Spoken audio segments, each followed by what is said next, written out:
Hi Pisces, and welcome to your monthly tarot reading for October. Thank you so much for joining me today. I hope that you're doing well.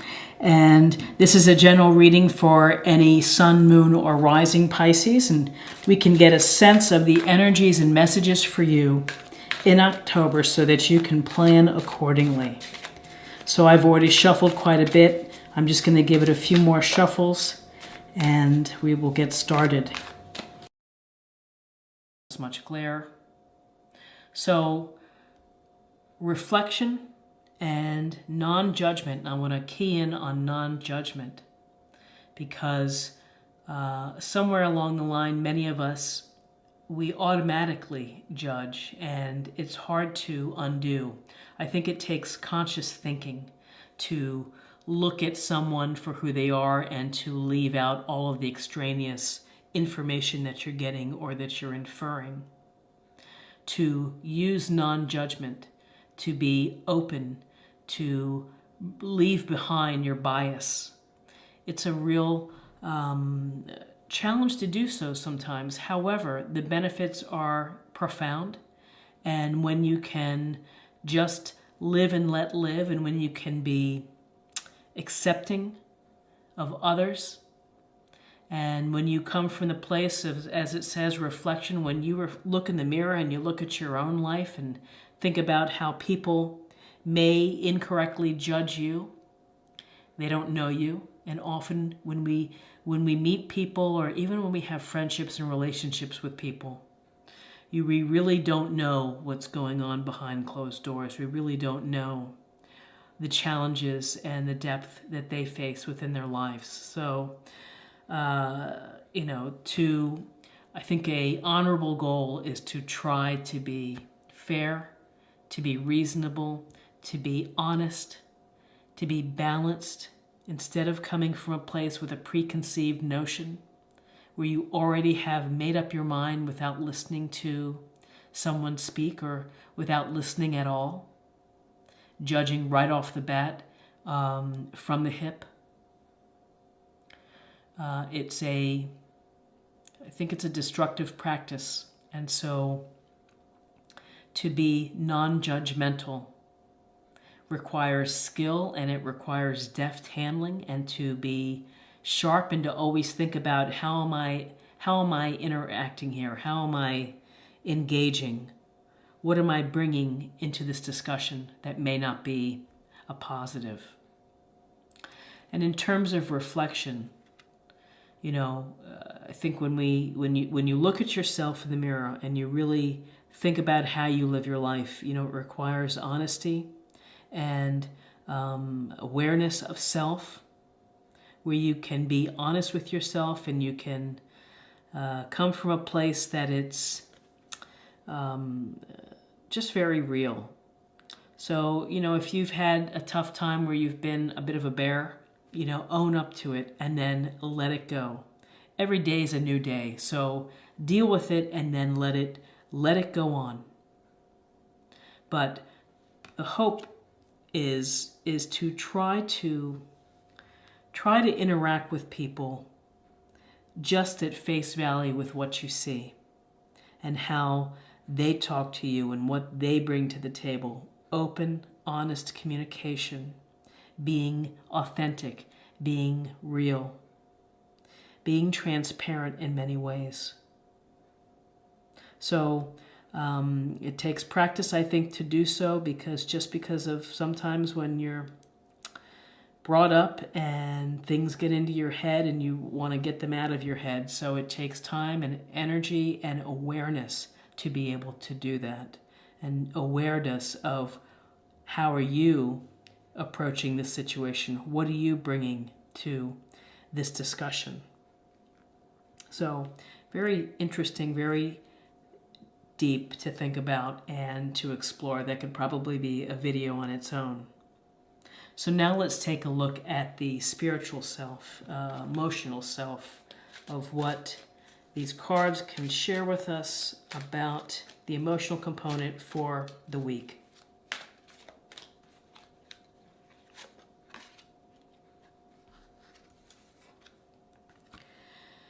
And it says, listen, You have to be willing to listen if you want to really understand someone.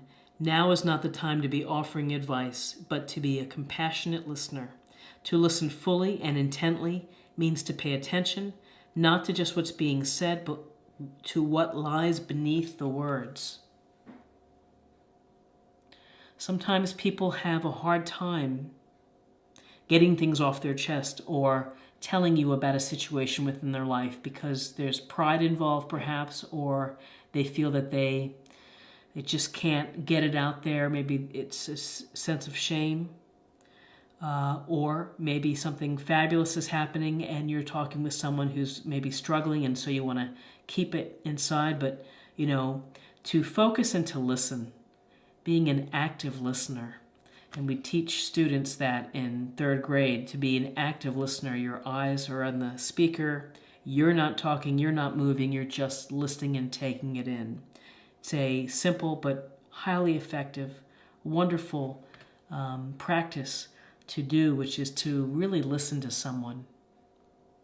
And ultimately, that can be returned to you, where you can have the benefit of someone listening to you as well. So it's very powerful to be able to stop talking yourself and to take it in, whatever your companion or whoever's telling you something or sharing with you, experiences, anecdotes, hopes, dreams, to be quiet and to listen. There's a lot of power within this, and it certainly works in tandem with being non-judgmental and being open and receptive to discussions that are maybe challenging, discussions that may be joyous, discussions that may be emotionally draining. So listen. And let's take a look at the body for the week.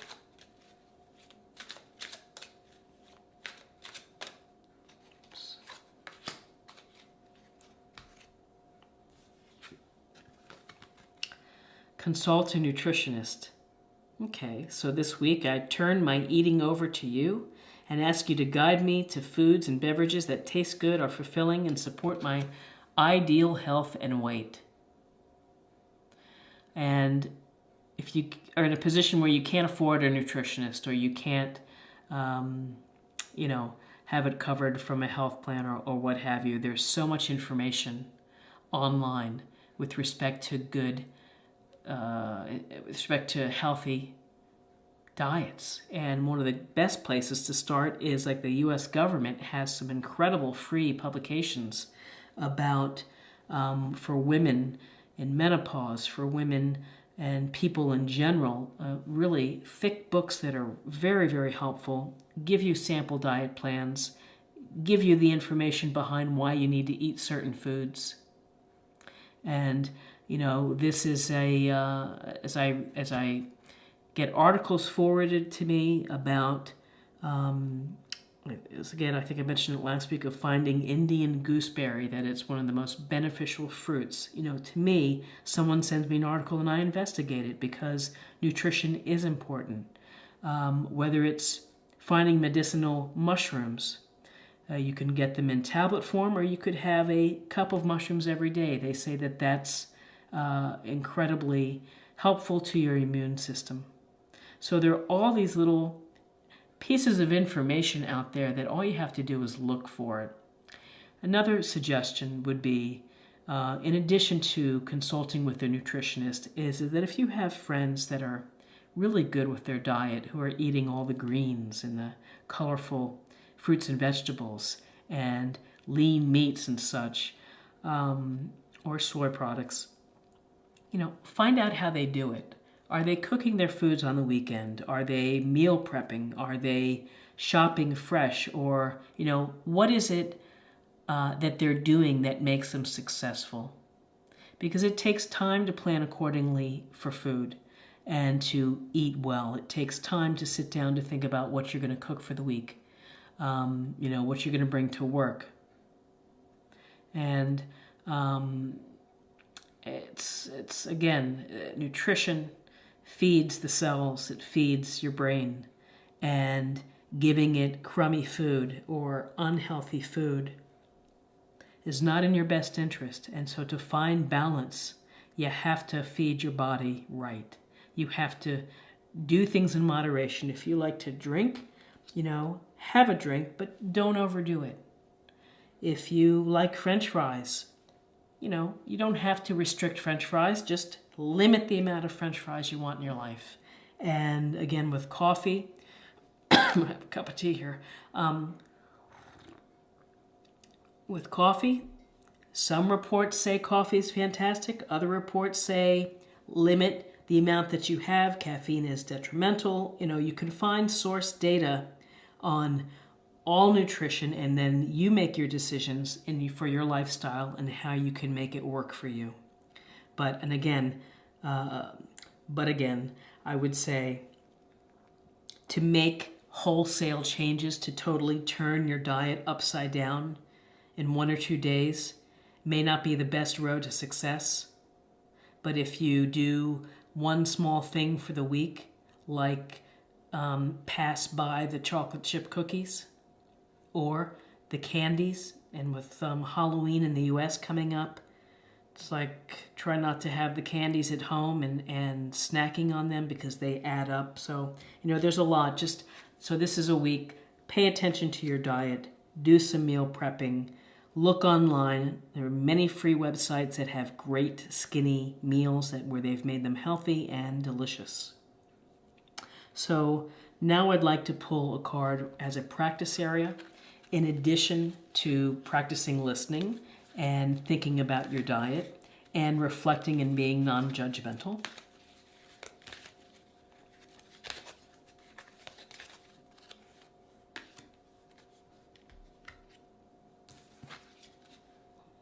Signs from heaven. Thank you, heaven, for sending me reminders of your presence. So maybe this is a nice reminder to remember someone who was past that had meaning in your life, that made you happy, and all it could take would be sitting down with a cup of coffee and thinking about a happy time or a pleasant memory, and taking that good feeling, that good, warm, nostalgic feeling, and bringing it to center. Signs from heaven. Sometimes we can be oblivious, but I think that there are signs every day that people are out there watching and maybe gently kind of sending you some signals, like to take care of yourself. Heavenly aspects and the universe and divine source, they want the humans to be happy. They want us to feel happiness and fulfillment and contentment and love for all. And so think past this. Think of someone in your past who has passed that made you happy and brought you joy. And I think it's a wonderful, warm feeling to reconnect with that and to bring it to surface. Because again, lives are busy. We deal in the here and now. We deal in the present. And life continues to move on. But there's always a thought, which is to just don't forget the ones that have gone before. Part of your legacy, part of your life, not to forget them and what they meant to you, and to keep a place in your heart for them. And then finally, I would like to pull a thematic card for the week where we can meditate on this thought and just get a sense of what other messages divine source or spirit wants us to know in order for us to stay in balance.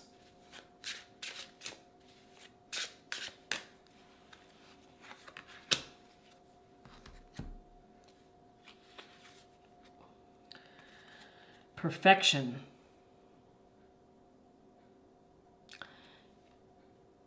Interesting word, perfection, because, fruits and vegetables are perfect and food is perfect that is grown. in the soil with your bare hands. And to me, that's pretty perfect. But to strive for perfection in life is maybe not the wisest thing. Because if you're always looking to be perfect, it's never going to be perfect. And therefore, you're going to feel stuck because it's not the perfect way that you're imagining. You have to let it go. You have to do your best, and you have to get things out. Get things out into the world. So if you are creative, if you make videos, if you write music, if you write books, there's no such thing as perfect, because perfect never ends. It's just the continuum of you keep working on it and working on it and working on it because it's not perfect. Well, you have to let that notion go. And so funny that this came up, because it was just in a conversation recently about perfection is the enemy of good. And so to seek perfection is something that can stifle your creativity and your progress, because you're never going to feel that it's good enough. And, you have to just do your best and then let it go. Put it out there and see what comes out of it. When we strive for perfection so much in our lives, it's exhausting, it's tiring, it's draining, because it's just chasing something that is impossible to really have. So just do your best. Another wonderful anecdote, just to share in terms of for the people who are the perfectionists out there.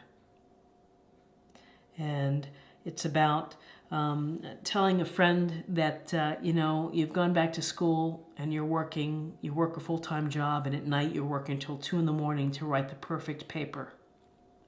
Now, whether you get the A or the C, you're still going to get your degree. You're still going to be able to get a job. And ultimately, is the time spent trying to make a perfect paper going to really make the difference at the outset? So it'd be like, listen, you get your certificate, you get your degree, you get your, exams. Do what you need to do to be able to move to the next step. Just because you get a perfect score or the perfect paper, it may get you a piece of paper from the university or from wherever, but ultimately in life, it's going to be just another piece of paper. Now, some may disagree with that and feel that you have to get straight A's in order to get into colleges and that nature, but at a certain point, you have to find the balance for yourself where you're doing a great job and probably really good is good enough versus perfect. So interesting that this came up today. So my takeaways for this reading for this week. Really, it's the non-judgmental and the listening. To try to listen to people with openness, realness, authenticity, and with compassion, and also to be aware of this, of how you speak and how you talk to others in your everyday interactions. So I hope that you found something here that helped you and that you can work on for this week. If you enjoyed this video, please like, share, or comment. If you're new to this channel and you like this style of reading, please subscribe and click on the bell notification so that you can have other types of readings just sent to you easily so that you don't miss anything. And it's a great way to show support for these free readings. So I hope to see you again next week for another weekly oracle reading. Take care. Bye-bye.